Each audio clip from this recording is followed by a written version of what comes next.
SVG's Kristian Hernandez here for another SportsTech On Demand video. I am pleased to be joined by Nick Smith, JB&A's VP of Technology. Nick, how you doing, sir? Good, good. Thanks for having me. Of course. So where are you coming from today? So I am in Folsom, California. The Johnny Cash Trail is right there. Wait, right there. And there's nobody in orange jumpsuits on it currently, so we're good. Good to hear. Probably a lot warmer weather than that's in New York City. Hopefully you're staying safe out there. It's kind of a crappy situation over in New York City right now. Yeah, absolutely. Surprisingly, Folsom is far Northern California where we have seasons, unlike those in LA. So Okay. it's not warm, but it's not cold either. It's kind of nice. Fair to Midland, as they might say. Sure. Okay, cool. I guess we'll jump right into it. So JB&A is obviously one of the big players in reselling and obviously coming out with the coolest technology. Right now, obviously, a lot of people are working from home, and I'm guessing it's all about trying to keep their remote workflows ready to go. What kind of new products and announcements that you have up your sleeve right now? I think the two biggest conversations we're having on a regular basis is I need to be online streaming. So I need to get, my content out there. I need to continue providing content. Or B, I need to work remotely. So how do I get my content to me? Right, to where I'm at currently. So a couple of ways that we're working with our manufacturers to solve that. And so let's just take the editorial side, because we can't put content out there if we don't generate it first, right? So one of the things we're super excited about is Studio Network Solutions. They provide the product Evo, which is an editorial platform, very powerful storage array. They have released an upgrade, a free update to all their clients called Nomad. And Nomad literally allows you to take files and because the Evo already generates what we call proxies, right? Low-res previews of all the content that's on there. So with Nomad, it will either scrape your Premiere file and say, what are you using? Or you can go in and select files in Share Browser, their web GUI, and it will synchronize those proxy files to your local desktop. So all you technically need is a VPN.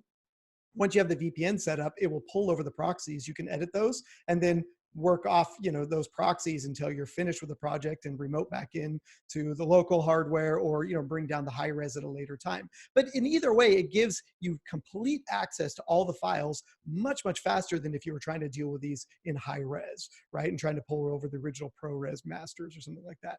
So it's really powering editors to keep working, but work from where they're at. Sure. Obviously, these weird times that we're living in, remote production or remote workflows are kind of the normal now. Is that one of the trends you were seeing before this all happened? Is this one of the trends you're going to see now that this may be a new normal? What trends are you seeing in the industry right now? So remote, yes, to a certain degree, because it was always about larger, especially in the corporate world and some sports, hiring freelancers. How do I send a hard drive encrypted to that freelancer to finish a project? So this sort of changes that dynamic, because you can literally link somebody up in a matter of minutes and have them start pulling files. But I think you're right. I think this is the new norm. One of the things I've been hearing around the world is hey, this work from remote thing isn't so bad. Yeah. Right? This remote thing isn't, I got good coffee. I got a great, couch to work off of.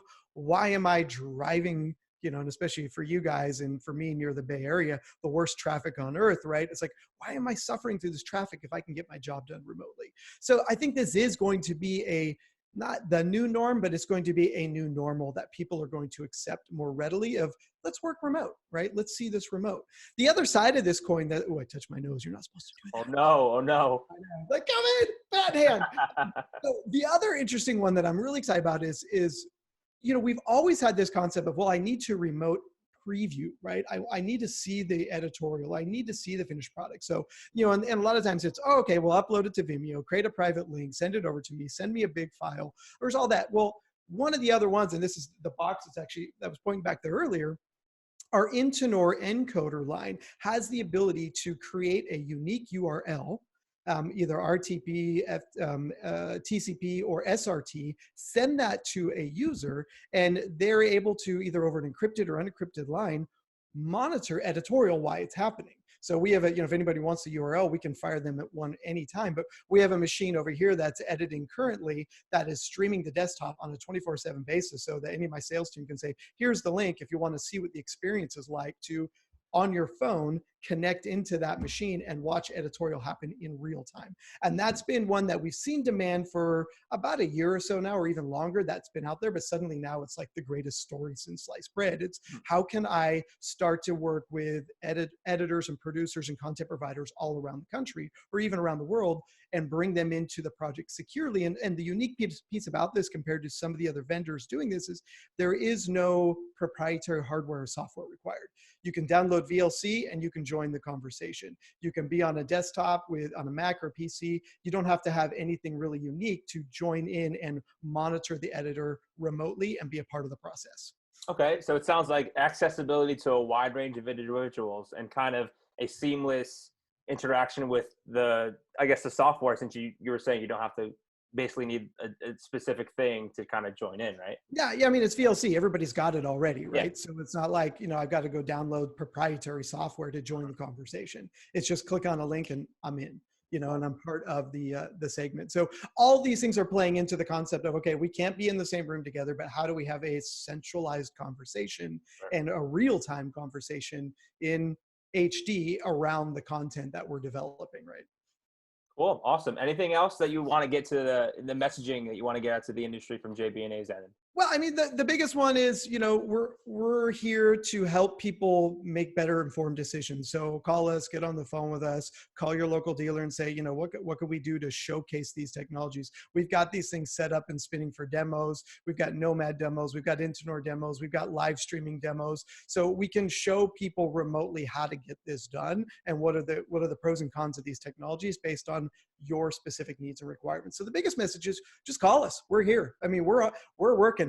Yeah, right. We are not shut down. We are here. We are working, and we're providing technology because communication is the lifeblood of what all of us are doing. Exactly. Nick, sounds terrific. Thanks for taking the time today, and stay safe out there. Okay. Will do. Thanks for having me. I appreciate it. Of course.